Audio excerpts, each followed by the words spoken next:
একটা প্রশ্ন নিয়ে ভাবছিলাম, আমরা যে ভালো কাজগুলো করি, উম, ধরুন কাউকে সাহায্য করা বা কোনো ভালো উদ্দেশ্যে দান করা, এই কাজগুলোর আসল মূল্যটা ঠিক কিসে নির্ধারিত হয়?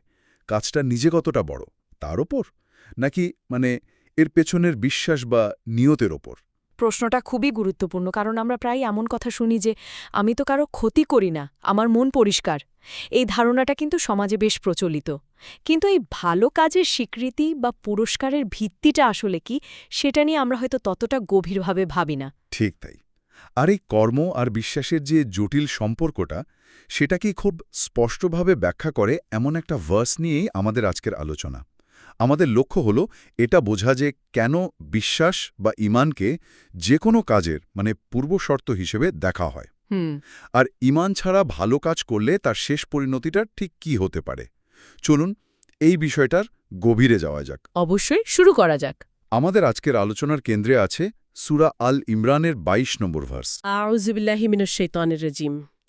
উলাইকাল্লাযীনা হাবিতাত আমালুহুম ফিদ দুনিয়া ওয়াল আখিরাতি ওয়া মা লাহুম মিন নাসিরিন। এর সহজ বাংলা অনুবাদ হল, এরাই তারা যাদের সমস্ত কাজ দুনিয়া ও আখেরাতে নিষ্ফল হয়ে গেছে এবং তাদের কোনো সাহায্যকারীও থাকবে না। দেখুন, এই ভার্সটা কিন্তু হঠাৎ করে আসেনি। এর একটা প্রেক্ষাপট আছে। ঠিক এর আগের অর্থাৎ ২১ নম্বর ভার্সে বনি ইসরায়েলের কিছু মারাত্মক অপরাধের কথা বলা হচ্ছিল। হুম যেমন তারা আল্লাহর নবীদের অন্যায়ভাবে হত্যা করত। হুম শুধু তাই নয়, সমাজের যারা ন্যায় ও সুবিচারের কথা বলতো তাদেরকেও হত্যা করতে তারা দ্বিধা করত না। তার মানে এটা কোনো বিচ্ছিন্ন আয়াত নয়, বরং ওই ভয়ঙ্কর অপরাধগুলোর পর আল্লাহর পক্ষ থেকে দেওয়া একটা চূড়ান্ত রায় বা ঘোষণার মতো। কিন্তু আমার একটা প্রশ্ন আছে, যারা নবীদের হত্যা করার মতো এত জঘন্য কাজ করতে পারে, তারা কি আদৌ কোনো ভালো কাজ করত? তাদের আমল বা কাজ নষ্ট হয়ে যাওয়ার কথা কেন বলা হচ্ছে? চমৎকার পয়েন্ট। এখানেই বিষয়টা আরও গভীর হয়ে ওঠে। হ্যাঁ, তারা একদিকে যেমন এই অপরাধগুলো করত, অন্যদিকে নিজেদের কিছু ভালো কাজ নিয়েও তাদের প্রচণ্ড গর্ব ছিল। তাই যেমন ধরুন মক্কার কুরাইশরা, তারা কাবা ঘরের রক্ষণাবেক্ষণ করত, হাজিদের পানি খাওয়াত। মদিনার ইহুদিরা নিজেদের খুব ধার্মিক মনে করত, দান খয়রাত করত, আত্মীয়তার সম্পর্ক রক্ষা করত। তারা ভাবত এই ভালো কাজগুলোই তাদের রক্ষা করবে, তাদের বংশীয় পরিচয়ই তাদের জন্য যথেষ্ট। আচ্ছা, তার মানে তারা এই দুটো বিষয়কে এক করে ফেলেছিল। ভাবছিল যে কিছু বড় ভালো কাজ করলেই বড় বড় অপরাধগুলো সব ঢাকা পড়ে যাবে। এক ধরনের আত্মপ্রবঞ্চনা আর কি। ঠিক তাই। আর এই ভার্সি ঠিক সেই আত্মপ্রবঞ্চনার মূলে গিয়ে আঘাত করেছে। আল্লাহ খুব স্পষ্টভাবে জানিয়ে দিচ্ছেন, মূল ভিত্তিটাই যদি ঠিক না থাকে, অর্থাৎ আল্লাহর প্রতি বিশ্বাস এবং তার নবীদের প্রতি আনুগত্যই যদি না থাকে, তাহলে ভালো কাজ দেখতে যত বড়ই হোক না কেন, পরকালে তার কোনো মূল্যই নেই, সব বরবাদ। এই যে বললেন মূল ভিত্তি, তার মানে দাঁড়ালো কর্ম কবুল হওয়ার জন্য সঠিক বিশ্বাস বা ঈমানই হলো প্রধান শর্ত। এই ভার্স থেকে আর কি মূল শিক্ষা আমরা নিতে পারি? অনেকগুলো গুরুত্বপূর্ণ শিক্ষা আছে।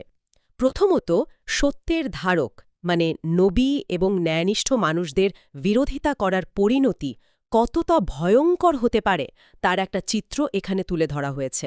হুম দ্বিতীয়ত, কুফর বা আল্লাহকে অস্বীকার করা এবং জুলুম, এই দুটো জিনিস মানুষের সমস্ত ভালো অর্জনকে ধ্বংস করে দেয়। আর তৃতীয় যে বিষয়টা প্রায়ই আমাদের চোখ এড়িয়ে যায়, তা হল এই কর্মফল শুধু পরকালে নয়, এই দুনিয়াতেও প্রকাশ পেতে পারে। এই তৃতীয় বিষয়টা খুবই ইন্টারেস্টিং, দুনিয়াতেও কর্মফল নিষ্ফল হওয়া। এটা নিয়ে আমরা একটু পরেই বিস্তারিত শুনব। এর সাথে জড়িত আর কোনো শিক্ষা কি আছে? হ্যাঁ, চতুর্থত, চূড়ান্ত বিচারের দিনে পাশে দাঁড়ানোর মতো বা সুপারিশ করার মতো কেউ থাকবে না। বংশপরিচয়, ক্ষমতা, সম্পদ কোনো কিছুই সেদিন কাজে আসবে না। আর সবশেষে এই ভার্স আমাদের মনে করিয়ে দেয় যে আল্লাহর বিচার ব্যবস্থা কতটা নিখুঁত, এখানে কোনো ফাঁক ফকর নেই। চলুন এবার ভার্সটার ভেতরে আরেকটু গভীরে প্রবেশ করি। এখানে একটা বিশেষ আরবি শব্দগুচ্ছ ব্যবহার করা হয়েছে, হাবিতাত আমালুহুম। এর অনুবাদ করা হয়েছে তাদের আমলসমূহ বরবাদ হয়ে গেছে। এই হাবিতাত শব্দটার কি কোনো শাব্দিক বা আলংকারিক বিশেষত্ব আছে? অবশ্যই আছে। আরবি ভাষার সৌন্দর্য তো এখানেই। হাবিতাত শব্দটা এসেছে হুবুত মূল থেকে। প্রাচীন আরবরা এই শব্দটা একটা নির্দিষ্ট চিত্রকল্প বোঝাতে ব্যবহার করত। ধরুন, কোনো গবাদি পশু মাঠে চড়তে গিয়ে বিষাক্ত ঘাস খেয়ে ফেলল। আচ্ছা, খাওয়ার পর বিষক্রিয়ায় তার পেট গ্যাসে ফুলে বিশাল হয়ে যায়। বাইরে থেকে দেখে মনে হতে পারে পশুটা খুব মোটাতাজা, স্বাস্থ্যবান, কিন্তু আসলে ভেতরে ভেতরে সে মরে যাচ্ছে বা অলরেডি মরে গেছে। কি অসাধারণ একটা রূপক। তার মানে বাইরে থেকে দেখতে মোটা তাজা, কিন্তু ভেতরটা একদম শূন্য এবং মৃত। একদম। এই রূপকটা ব্যবহার করে এটাই বোঝানো হচ্ছে যে অবিশ্বাসী বা কাফেরদের ভালো কাজগুলো, তাদের বিশাল অঙ্কের দান, তাদের সমাজসেবা, তাদের সুন্দর ব্যবহার, এগুলো বাইরে থেকে দেখতে পাহাড়ের মতো বড় মনে হতে পারে। সবাই হয়তো প্রশংসা করছে, কিন্তু যেহেতু এর ভেতরে ঈমানের প্রাণ নেই, তাই আল্লাহর কাছে এর মূল্য ওই ফুলে থাকা মৃত পশুর মতোই। এটা দেখতে জীবন্ত মনে হলেও আসলে মূল্যহীন, পরিত্যক্ত। এই রূপতত্ত্ব পুরো ধারণাটাকেই বদলে দেয়। আচ্ছা, এরপর বলা হচ্ছে কাজগুলো দুনিয়াও আখেরাতে নিষ্ফল হবে। আখেরাতে নিষ্ফল হওয়ার বিষয়টা তো পরিষ্কার, তাদের অ্যাকাউন্টে কোনো পুরস্কার জমা হবে না। কিন্তু দুনিয়াতে তাদের কাজগুলো কিভাবে নিষ্ফল হয়, এর বাস্তব উদাহরণ কি হতে পারে? দুনিয়াতে নিষ্ফল হওয়ার অর্থ হল তারা যে সম্মান, ক্ষমতা আর প্রভাব প্রতিপত্তির জন্য সত্যকে অস্বীকার করেছিল বা নবীদের বিরোধিতা করেছিল, সেই সম্মান আর ক্ষমতাকেই আল্লাহ তাদের কাছ থেকে কেড়ে নেবেন। ও, ইতিহাস যদি দেখেন, ফেরাউন, নমরুদ বা আবু জাহেল, তারা সবাই ক্ষমতার শীর্ষে ছিল, কিন্তু সত্যের বিরোধিতা করার কারণে তাদের পতন এই দুনিয়াতেই শুরু হয়েছিল। তারা অপমানিত হয়েছে, তাদের নাম ঘৃণার সাথে উচ্চারিত হয়। তাদের সমস্ত প্রচেষ্টা তাদের কোনো স্থায়ী সম্মান বা শান্তি এনে দিতে পারেনি। তার মানে যে লক্ষ্য নিয়ে তারা সত্যের বিরুদ্ধে গিয়েছিল সেই লক্ষ্যটাই পূরণ হয়নি, বরং উল্টোটা হয়েছে। ঠিক। আব ভার্সটির শেষ অংশে আসি, এবং তাদের কোনো সাহায্যকারী নেই। এই কথাটা বিশেষভাবে উল্লেখ করার কারণ কি হতে পারে? এটা তো এমনিতেও বোঝা যায় যে আল্লাহর শাস্তির সামনে কেউ সাহায্য করতে পারবে না। আমার মনে হচ্ছে এটা তৎকালীন মানুষদের কোনো একটা বিশেষ বিশ্বাস বা অহংকারকে ভাঙার জন্য বলা হয়েছিল। তারা হয়তো ভাবত বিপদের দিনে কেউ না কেউ তাদের বাঁচিয়ে নেবে। আপনি একদম সঠিক জায়গায় ধরেছেন। তৎকালীন ইহুদিদের মধ্যে একটা দৃঢ় বিশ্বাস ছিল যে তারা আল্লাহর নির্বাচিত বা প্রিয় জাতি। তারা ভাবত, যেহেতু তাদের পূর্বপুরুষদের মধ্যে ইব্রাহিম আলাইসাল্লাম, ইসহাক আলাইসাল্লাম, ইয়াকুব আলাইসাল্লামের মতো মহান নবীরা ছিলেন, তাই শেষ বিচারের দিনে সেই পূর্বপুরুষরা তাদের জন্য সুপারিশ করবেন এবং যেভাবেই হোক তাদের বাঁচিয়ে নেবেন। ও আচ্ছা। হ্যাঁ, তারা নিজেদের আমলের চেয়ে বংশীয় পরিচয়ের উপর বেশি ভরসা করত। অনেকটা ভিআইপি কোটা থাকার মতো একটা ধারণা, যে আমাদের পূর্বপুরুষরা যেহেতু স্পেশাল, তাই আমরাও স্পেশাল ট্রিটমেন্ট পাব। হ্যাঁ, অনেকটা সেরকমই। এই ভার্সিটি তাদের সেই মিথ্যা আশ্বাস আর বংশীয় অহংকারের প্রাসাদকে এক আঘাতে চুরমার করে দেয়। আল্লাহ জানিয়ে দিচ্ছেন, তার আদালতে বংশ, গোত্র, জাতীয়তা বা অন্য কারো সুপারিশ কোনো কাজে আসবে না। যখন আল্লাহর পাকড়াও আসবে, তখন তাদের পক্ষে কথা বলার বা সামান্য সাহায্য করার মতো কেউ থাকবে না। বিচার হবে এক এবং একমাত্র ঈমান ও আমলের ভিত্তিতে। এই গভীর ধারণাগুলো সহজে বোঝার জন্য কিছু বাস্তব জীবনের উদাহরণ বা উপমা ব্যবহার করলে কেমন হয়? তাতে বিষয়গুলো আরও পরিষ্কার হবে। খুব ভালো একটা প্রস্তাব। ধরুন, গণিতের একটা সহজ সূত্র। আপনি যদি 1000 কোটিকেও শূন্য দিয়ে গুণ করেন, তাহলে ফলাফল কি হবে? অবশ্যই শূন্য। ঠিক তাই। কুফর বা শিরক হল সেই শূন্য। একজন মানুষের পাহাড় সমান ভালো কাজ থাকতে পারে, সে হয়তো 1000টা হাসপাতাল বানিয়েছে, লক্ষ লক্ষ মানুষকে খাইয়েছে, কিন্তু তার বিশ্বাসের জায়গায় যদি আল্লাহকে অস্বীকার করার মতো একটা শূন্য থাকে, তাহলে পরকালে তার সমস্ত অর্জনের চূড়ান্ত ফলাফল হবে শূন্য। ওয়াও, এটা দারুণ উদাহরণ। আমার মাথায় আধুনিক প্রযুক্তি থেকে একটা উপমা আসছে। ধরুন, একজন লেখক সারা রাত জেগে ঘণ্টার পর ঘণ্টা খেটে একটা অসাধারণ বই লিখলেন কম্পিউটারে, কিন্তু কাজ শেষে সেভ করার আগেই কম্পিউটারটা ক্র্যাশ করল বা বিদ্যুৎ চলে গেল। তার মানে সব পরিশ্রম এক মুহূর্তে বৃথা গেল, কিছুই আর ফেরত পাওয়া যাবে না। বাজারে গেল কেনাকাটা করতে, নোটগুলো দেখতে একদম আসলের মতো, সে কি কিছু কিনতে পারবে?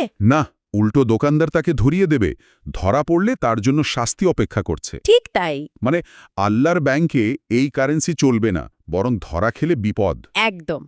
ঈমানহীন আমল আল্লাহর আদালতে সেই জাল টাকার মতো।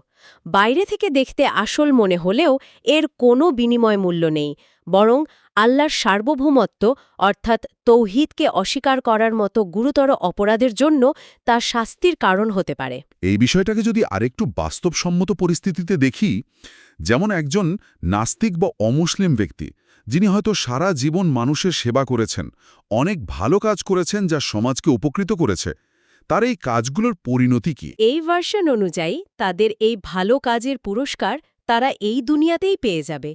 মানুষ তাদের সম্মান দেবে, তাদের নামে রাস্তাঘাট বা প্রতিষ্ঠানের নামকরণ হবে, ইতিহাসে তারা স্মরণীয় হয়ে থাকবে।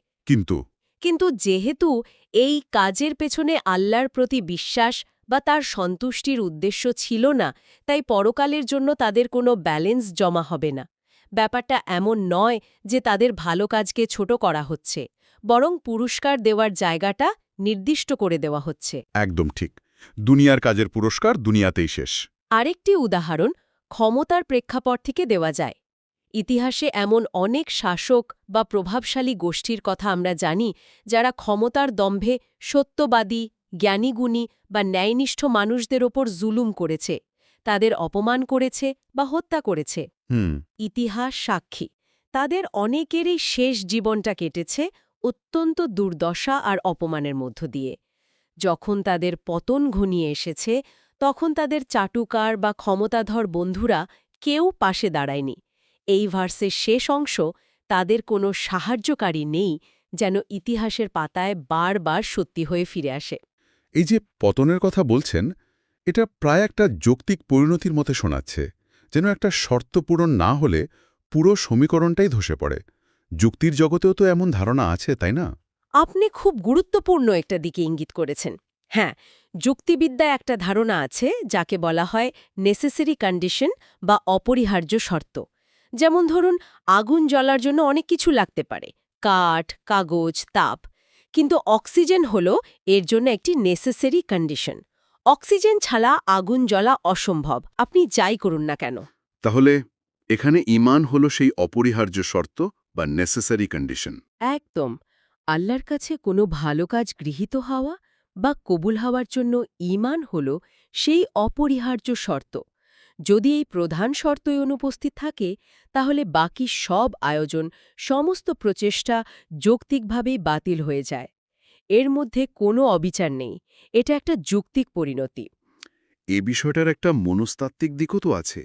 মানে মানুষ যখন একটা ভুল পথে অনেক দূর এগিয়ে যায়, তখন সে সহজে স্বীকার করতে চায় না যে তার সব প্রচেষ্টা বৃথা গেছে। আপনি সাঙ্ক কস্ট ফ্যালেসি নামক মনস্তাত্ত্বিক ধারণাটির দিকে ইঙ্গিত করছেন। এটা মানুষের একটা খুব সাধারণ দুর্বলতা। যখন কেউ কোনো ভুল প্রকল্পে, সম্পর্কে বা ব্যবসায় অনেক সময়, শ্রম বা অর্থ বিনিয়োগ করে ফেলে, তখন সে সেই ভুলটাকে আঁকড়ে ধরে রাখতে চায়। কারণ এটা স্বীকার করে নেওয়াটা তার জন্য খুব কষ্টকর যে তার এতদিনের সব বিনিয়োগ নষ্ট হয়ে গেছে। তার মানে কাফেরদের অবস্থাও অনেকটা তেমনই ছিল। তাদের বাপ-দাদার ধর্ম, প্রথা, সামাজিক মর্যাদা, এগুলোর পেছনে তাদের বিরাট বিনিয়োগ ছিল। ঠিক তাই। ইহুদিরা এবং আরবের মুশরিকরা তাদের পূর্বপুরুষদের ধর্ম ও প্রথা পালনের জন্য অনেক কষ্ট স্বীকার করত। তারা এটাকে মূল্যবান মনে করত। আল্লাহ এই ভার্সের মাধ্যমে তাদের সেই মনস্তাত্ত্বিক দেয়ালের মূলে আঘাত করছেন। তিনি স্মরণ করিয়ে দিচ্ছেন যে যেহেতু তোমাদের পুরো কাঠামোর ভিত্তি বা ফাউন্ডেশনটাই ভুল, অর্থাৎ ঈমানটাই নেই, তাই এর উপর গড়া পুরো বিল্ডিংটাই ধসে পড়তে বাধ্য। এই ঘোষণাটা তাদের জন্য মনস্তাত্ত্বিকভাবে এক বিশাল ধাক্কা ছিল, কারণ এটা তাদের বলছে যে তোমাদের সব বিনিয়োগ বৃথা গেছে। অসাধারণ বিশ্লেষণ। এটা তো শুধু ধর্মীয় ক্ষেত্রেই নয়, আমাদের দৈনন্দিন জীবনেও ঘটে। সম্পর্ক, কেরিয়ার, আমরা ভুল জেনেও একটা জিনিস ধরে রাখি কারণ আমরা সেখানে অনেক সময় দিয়ে ফেলেছি। এটা তো একটা সর্বজনীন মানবিক দুর্বলতা। অবশ্যই। আর কোরআন এই মানবিক দুর্বলতাগুলোকেই আমাদের সামনে তুলে ধরে, যাতে আমরা সতর্ক হতে পারি। তাহলে আমাদের দীর্ঘ আলোচনার পর এই ভার্স থেকে পাওয়া চূড়ান্ত শিক্ষাগুলোকে যদি আমরা এক জায়গায় করি, তাহলে কি দাঁড়ায়? আমার মনে হয় প্রথম এবং সবচেয়ে বড় শিক্ষা হল পরকালে মুক্তির জন্য শুধু ভালো মানুষ হওয়াটাই যথেষ্ট নয়, আল্লাহর প্রতি ঈমানদার হওয়া অপরিহার্য। দ্বিতীয়ত, সত্যের পতাকাবাহীদের সাথে শত্রুতা বা তাদের ওপর জুলুম করাটা কতটা আত্মঘাতী হতে পারে তা বোঝা যায়। এটা জীবনের সমস্ত অর্জনকে এক মুহূর্তে ধ্বংস করে দিতে পারে। আর আমাদের ব্যক্তিগত জীবনের জন্য কোনো শিক্ষা? হ্যাঁ, তৃতীয় শিক্ষাটা আমাদের সবার জন্য একটা বড় সতর্ক বার্তা। সেটা হলো নিজের আমল বা ভালো কাজ নিয়ে কখনো আত্মবিশ্বাসী না হওয়া। সবসময় অন্তরে একটা ভয় থাকা উচিত যে আমার কাজটা কি আদৌ কবুল হচ্ছে। কারণ শুধু কুফুরি নয়, আমাদের ছোট ছোট ভুল, যেমন লোক দেখানো ইবাদত বা অহংকারও আমাদের আমলকে নষ্ট করে দিতে পারে, ঠিক যেমন পোকা কাঠকে ভেতর থেকে খেয়ে ফেলে। আর সাহায্যকারী না থাকার বিষয়টি? ওটা হলো চতুর্থ শিক্ষা। এই দুনিয়ার ক্ষমতা, অর্থ, বংশমর্যাদা বা সামাজিক অবস্থান এগুলো সবই অস্থায়ী।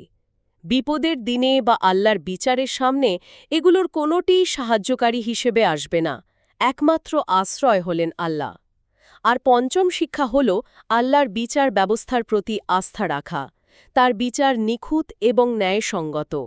যে তার অস্তিত্বের মূল ভিত্তিকেই অস্বীকার করে, তার আমল বাতিল হয়ে যাওয়াটাই তো যৌক্তিক এবং ন্যায় বিচারের দাবি। সব মিলিয়ে আলোচনার সার কথা এটাই দাঁড়ালো যে ঈমান ছাড়া আমল করাটা একটা তলাবিহীন ঝুড়িতে পানি ভরার মতো, মানে নিরর্থক এক প্রচেষ্টা। আর আল্লাহর বিধান বা তার প্রেরিত সত্যের বিরুদ্ধে দাঁড়ানো মানে জেনে বা না জেনে স্বয়ং আল্লাহর সাথেই এক অসম যুদ্ধে নামা। এবং এই ভার্সটি আমাদের দ্ব্যর্থহীনভাবে স্মরণ করিয়ে দেয় যে আল্লাহ যখন কাউকে পাকড়াও করেন, তখন এই মহাবিশ্বে তাকে রক্ষা করার মতো আর দ্বিতীয় কোনো শক্তি নেই। এই গভীর আলোচনাটা আমাদের অনেক কিছু নতুন করে ভাবতে শেখালো। আলোচনা শেষ করার আগে শ্রোতাদের জন্য একটা ভাবনা রেখে যেতে চাই। আমরা যে ভালো কাজগুলো করি, তার পেছনের চালিকা শক্তি বা উদ্দেশ্যটা কি? সেই উদ্দেশ্যটা যদি চূড়ান্ত সত্যের সাথে, অর্থাৎ স্রষ্টার সাথে যুক্ত না থাকে, তবে সেই কাজের স্থায়িত্ব বা শেকড় কোথায় গিয়ে দাঁড়ায়? আমাদের কর্মের শেকড় কি কেবল এই দুনিয়ার নশ্বর মাটিতেই প্রথিত, নাকি তা আরও গভীরে পরকাল পর্যন্ত বিস্তৃত? ঈমানকে মজবুত রাখুন আর আমলকে সুরক্ষিত রাখুন।